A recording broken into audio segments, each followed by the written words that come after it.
First, you're going to need 2 full cups of flour.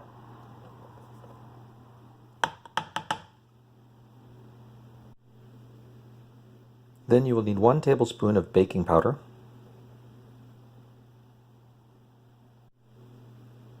Next, you'll need almost a tablespoon of salt, not a full tablespoon. Now thoroughly mix the dry ingredients together.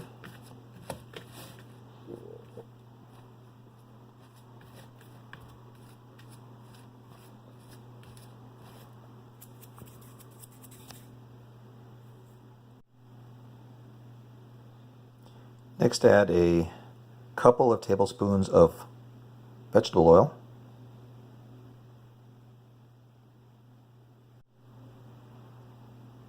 It's actually about 2.5 tablespoons, so then we grind it up. You'll see little bits of oil go throughout. Really get underneath there.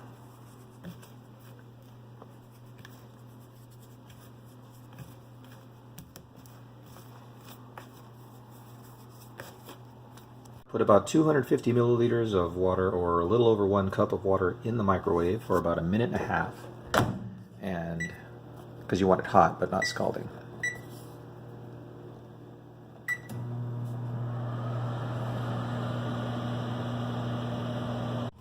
Now remember, you might have to play around with your microwave depending on how many watts it has on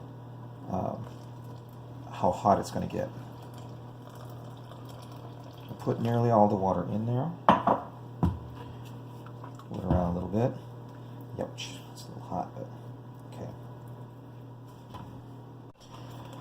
Alright, now your dough should be forming pretty well. Make sure you get all of the flour in there off the sides. You really have to beat it up. Be mean to it, be aggressive. There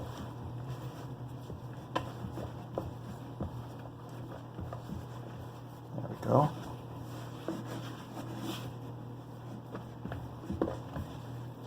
I didn't put exactly all of the water in there, so even if you did, you have your flour standing by so that if you have to, you add just a little bit of flour. If you notice, I've only got about, a few milliliters left. Now your dough forms, and we're ready to move to the next step.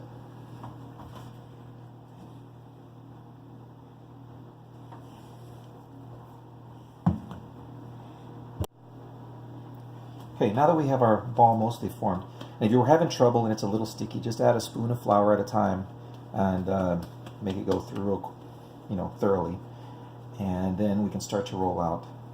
Now mine is getting a little sticky to my hand, so what I do is dust my hand a little bit, and now I can peel off. I cut it in halves. Do it again.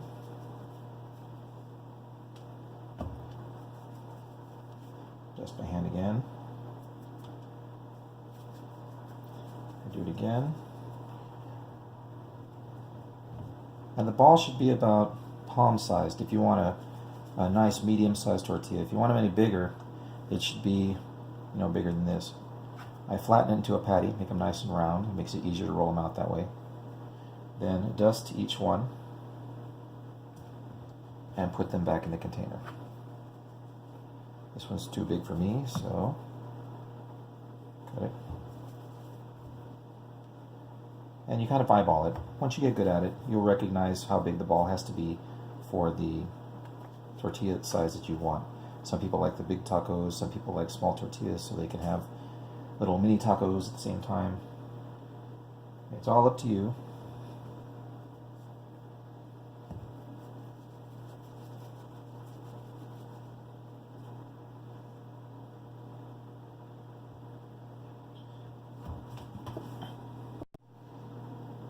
This recipe makes about 8 medium-sized tortillas. If you want them bigger, you're going to have around 6, maybe 5 tortillas. And if you want them smaller, you'll have about 10 to 12 tortillas, depending on how big you make them.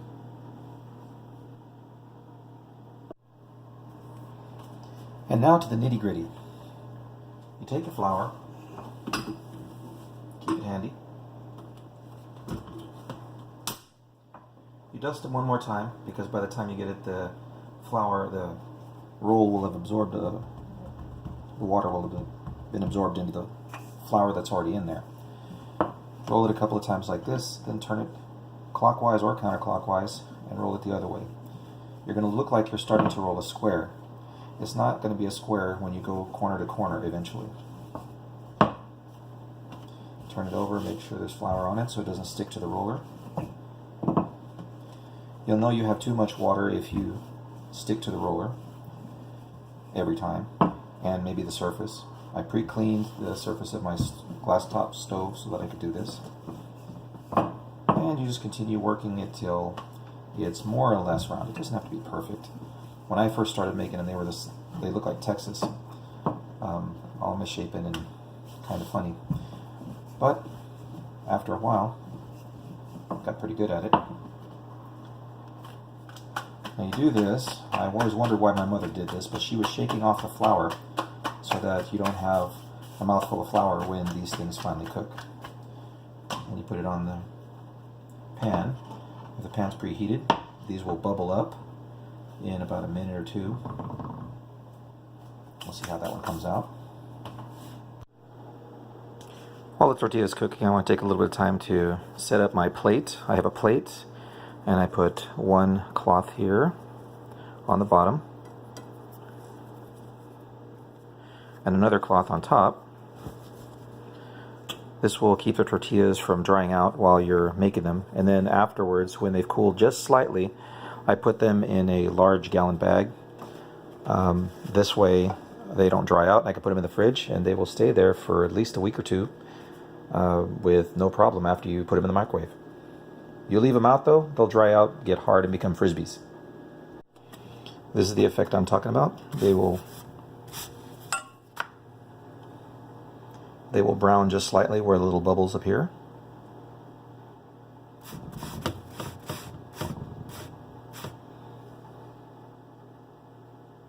Alright, and as the last one comes off the stove, put it over here with the rest of them.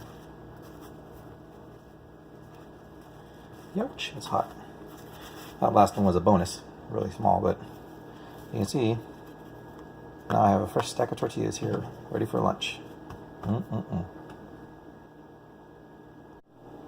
As you can see, I took the freshly made tortillas, and there's a little steam coming off of them. I want them like this, still on the warm side so that they don't dry out. And I put them in a plastic zipper bag. And I can enjoy them at my leisure when I put them in the fridge. They'll keep for at least a week this way. If you leave them under cloth or paper, or if you leave them in one of those little, tortilla holders, they'll keep for a few hours, and then they'll dry out, and then they won't be any good. But this way, I can take them out anytime during the week or next week and warm them up in the microwave for about 10-15 seconds, and they come out perfect, like I just made them.